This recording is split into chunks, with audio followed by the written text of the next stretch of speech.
रामकृष्ण हरी. श्री तुकाराम महाराज गाथा भाष्य अभंग 634. धन्य ते संसारी दयावंत जे अंतरी, येथे उपकारासाठी आले घर ज्या वैकुंठी.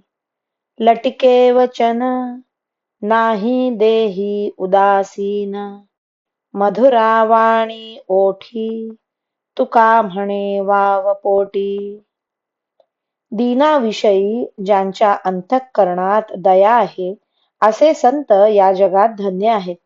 वस्तुतः ज्यांचे घर वैकुंठात असूनही या मृत्यूलोकात जड जीवांवर उपकार करण्याकरिताच ते आलेले असतात.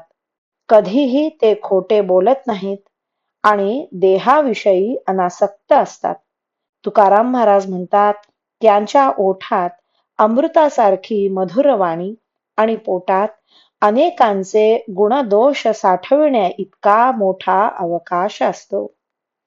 रामकृष्ण हरी. श्री कृष्ण अर्पणमस्तु.